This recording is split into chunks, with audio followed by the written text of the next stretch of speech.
Good morning everyone. Today's topic is following condition fulfilled for work to be done. मतलब कोई भी जब आप काम करते हैं उसके लिए कुछ कंडीशंस होती हैं जो उसको फुलफिल करनी चाहिए. First condition is a force must act on the body. जो भी आप फोर्स उस बॉडी में लगा रहे हैं तो उसमें अच्छे से लगाइए ताकि ऑब्जेक्ट आगे मूव कर जाए. Second, the force must produce change in the position that is motion. मतलब ऑब्जेक्ट में आपने फोर्स इस तरीके से लगाना है कि ऑब्जेक्ट की पोजीशन जो है, जैसे रेस्ट है तो वो मोशन में आ जाए, मोशन है तो रेस्ट में आ जाए, और प्रोड्यूस चेंज इन साइज और शेप ऑफ द बॉडी, या उसका शेप और साइज चेंज हो जाए. तो ये दो कंडीशंस आपको अच्छे से याद रखनी है, तभी बोला जाएगा work to be done. That is force must act on the body. उस बॉडी पे आपको फोर्स लगाना ही लगाना है, और अगर जैसे फोर्स आपने लगाया तो बॉडी में अचानक से क्या होगा, चेंज आ जाएगा उसकी position. So let's see the example.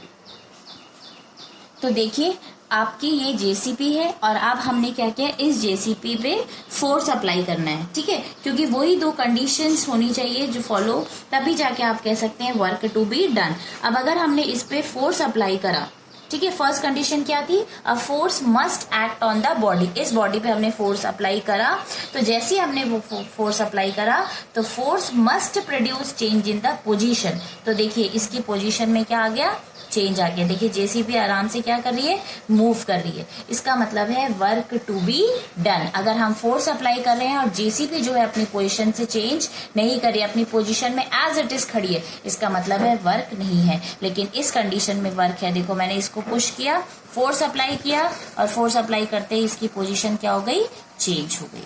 So these are the following conditions fulfilled for work to be done.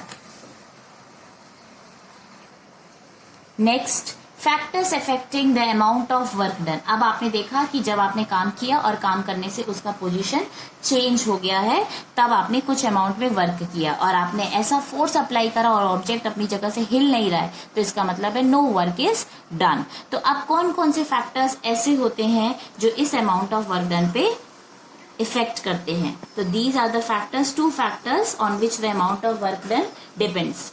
Number one is the magnitude of the force applied.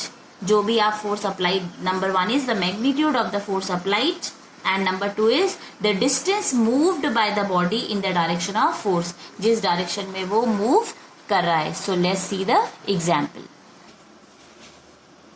For example, अब देखिए हमने बोला कि किस पे डिपेंड कर रहा है, the magnitude of the force applied. मतलब अमाउंट ऑफ वर्क डन जो है वो मैग्नीट्यूड ऑफ फोर्स अप्लाइड पे डिपेंड कर रहा है. कैसे डिपेंड कर रहा है, देखो अब हमने क्या किया, ये आपके सामने दो आपने बीकर ले लिए हैं. ये जो बीकर है वो एम्प्टी है और ये वाला जो बीकर है फुल ऑफ वाटर है. ठीक है, अगर जो वाटर से पूरा भरा हुआ है, आप जब उसको लिफ्ट करते हैं, ठीक है, तो क्या है, ज्यादा फोर्स लग रहा है, और जब हम एम्प्टी को लिफ्ट करते हैं तो कम फोर्स लग रहा है. यानी more work is done by us if we lift a beaker of water from the ground floor to the first floor, but if we lift this empty beaker to the same height. The reason is that we have to apply greater force to lift a beaker of water to lift the empty beaker. जो चीज ज्यादा भारी है उसमें ज्यादा force apply होगा उसको ऊपर उठाने में, और जो चीज खाली है, एम्प्टी है, तो उसके लिए कम फोर्स अप्लाई होगा. ठीक है, तो इसीलिए बोला जाता है कि work done is more if the force applied to move the body is more. Now second क्या था आपका, the distance moved by the body in the direction of force. ये भी आप एग्जाम्पल देखते हैं. नाउ एग्जाम्पल देखिए, the distance moved by the body in the direction of force. देखिए आपके सामने दो पेन है, दोनों पेन का वेट, साइज सब कुछ सेम है. ठीक है, अब हमने क्या किया, ये पेन आपकी ली है, ठीक है, ये अब हमने दोनों को नीचे रख दिया पेन को. अब मैंने क्या किया है, इस फोर्स को, इस ऑब्जेक्ट को उठाया, पेन को उठाया और यहाँ तक ले गई. इस पेन को मैंने उठाया और यहाँ तक ले गई. देखो ये वाला जो डिस्टेंस है वो क्या है, कम है. देखो फ्लोर से कंपैरिजन करो तो ये नीचे है और ये क्या है, ऊपर है. तो क्या बोला जा रहा है, the distance moved by the body in the direction of force. मतलब जिस ऑब्जेक्ट में फोर्स आप लगा रहे, क्योंकि फोर्स तो दोनों में सेम लगा रहे हैं, लेकिन ऑब्जेक्ट का ये डिस्टेंस देखो, यहां से लेकर यहां तक का डिस्टेंस क्या है, कम है.